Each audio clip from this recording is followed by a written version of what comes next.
বন্ধু আমার, মায়ের কতগুলো দুধ দহন করে ভক্ষণ করে আমার বডি আমার যেন শুটিং বুটিং কুটিং করে বেড়াই, মায়ের দেহকে চুষে চুষে চুষে আমি যেন বড় হলাম, মাস্টার হলাম, আইপিএস হলাম। এই যুবক, তোমার মায়ের সঙ্গে তুমি কেন সদ্ব্যবহার করলে না?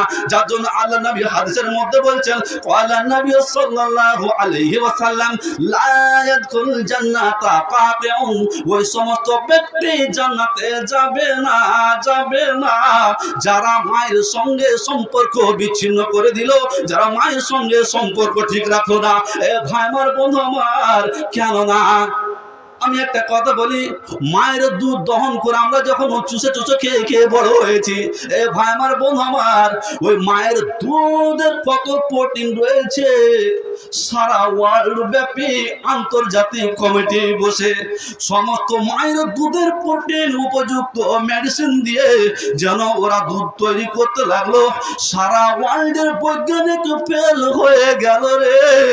মায়ের দুধের 100% দুধের মধ্যে 99% দুধের যেন প্রোটিন দিতে পারেনি।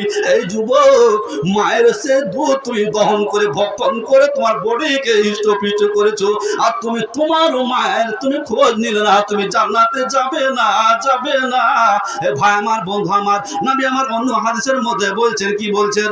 ভাই আমার ও দাদারা, তো সবারটা সুন্দর হয়ে গেছে, ওই দাদারা আমার দাঁড়িয়ে না থাকে, প্লিজ সামনে চলে আসেন। আলোচনা ইনশাল্লাহ শুনে হতে পারে আপনার জীবনের পরিবর্তন ঘটে যেতে পারে।